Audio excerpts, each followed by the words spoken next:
So that means there is no original arrest to be made, therefore there is no possession. All right, how are you going to establish that? I just did. No, you didn't. You just said it. That doesn't mean that it's accurate.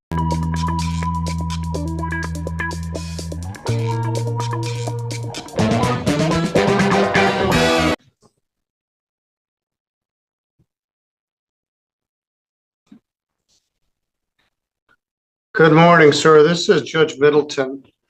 I wanted to have a chance to talk with you. Are you Arian Fisk? Yes, sir. This is file 2534FY. I'm here at the courthouse with Chief Assistant Prosecutor Joshua Robert. Your attorney, Paul Gibson, is also here present with us. You're charged with possession of methamphetamine as a fourth habitual offender with a drug double. The matter was set for a pre-exam conference today, and Mr. Gibson went to the jail and said that you didn't want to come out of the cell and talk with him. So I wasn't clear what you wanted, so I thought I'd just ask you. There is a plea offer where the prosecutor would reduce the fourth habitual for a waiver and a bind over to circuit court for a plea to possession of methamphetamine as a second felony offender, which would be a 15-year felony offense. You also have a right to have a preliminary examination in this matter, but I wasn't clear what it was that you wanted me to do, so I thought I'd ask you. Are you declining the prosecutor's plea offer? Yes, sir. Would you like to have a preliminary examination? Yes, sir. All right, that'll be next Tuesday at 1 o'clock. Your Honor, Yes. could you inform me if I've never been charged with possession, I've never been convicted of possession, how am I a second substance or second? Well, that's a good question. Let's take a look at the complaint.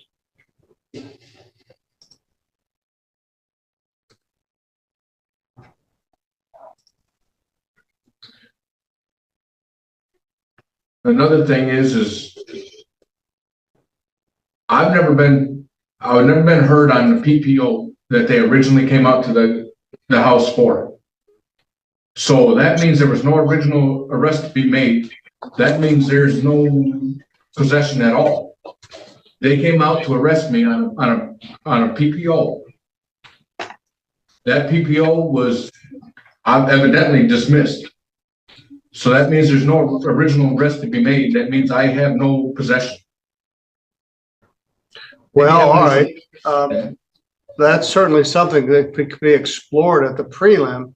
According to the charge, you were charged with operating a meth lab on April 17th of 2015. That is not possession. Well, it's a previous drug charge, so it qualifies under the statute. So your contention is that the pretext for the arrest was not valid, and we can certainly explore that.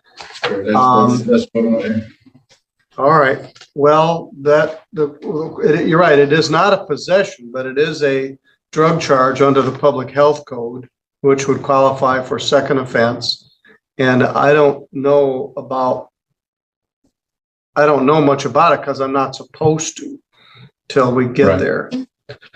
So you have a right to a prelim, and we'll do it next Tuesday at 1 o'clock. Now, Mr. Gibson can't help you unless you talk to him. And so we can explore this, your conjecture that this arrest never should have taken place in the first place. But Mr. Gibson does not represent me. Who does represent you? I do.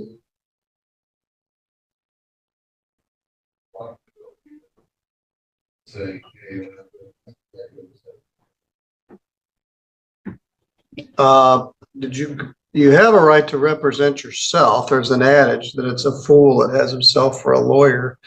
You didn't understand the statute. You don't have a law degree. You don't understand the rules of evidence, and you are facing a potentially 20-year prison sentence or worse. But we'll discuss it further. For the time being, Mr. Gibson is still there, at least in an advisory capacity. We'll make a determination of whether you can represent yourself.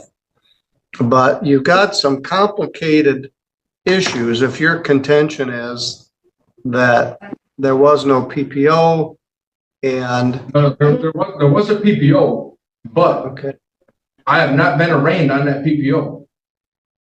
That means that PPO, it did not exist.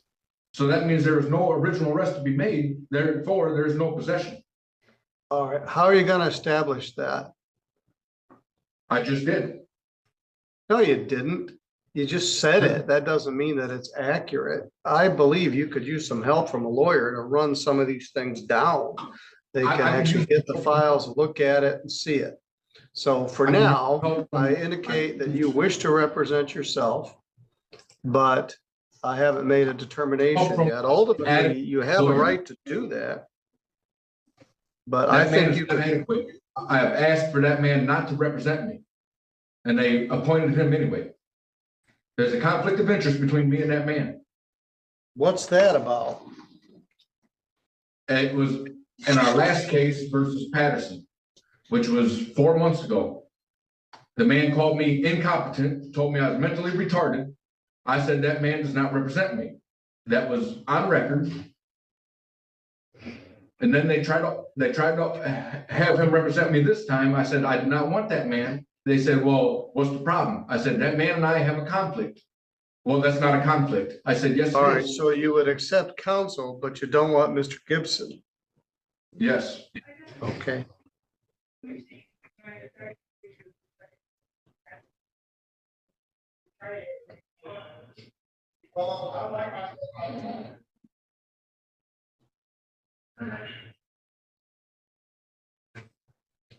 But I want it on record that the police were called for a personal protection violation. They showed up, they detained me, they searched me, said that they found me to be in possession. I was not heard on the personal protection order. So that means that there is no arrest to be made. Well, there's a difference between an arrest and search, but all right, I hear where you're coming from. Okay, Mr. Gibson, you have any further input regarding this? He indicated you and he had a bad relationship in the previous case. I don't recall any incident that he was referring to. I guess I'd have to go back and check my records because I don't recall. Well, the notes indicate that he told Judge Patterson he wanted to represent himself. All right, Mr. Fisk, for now, it's set for next Tuesday at 1 o'clock. My inclination is to allow other counsel. thank you. Have a position? I don't have a position on that. You want to know what to do next Tuesday? Right, because if he's going to get a new attorney, new attorney is going to say they're not prepared for Yes, prelim. correct. All right, I'll allow a new attorney to be appointed and reset the pre-exam Thank you. for next Tuesday for 9. Oops, that puts it on Judge Patterson's calendar, but I don't want to go 2 weeks because you're in custody.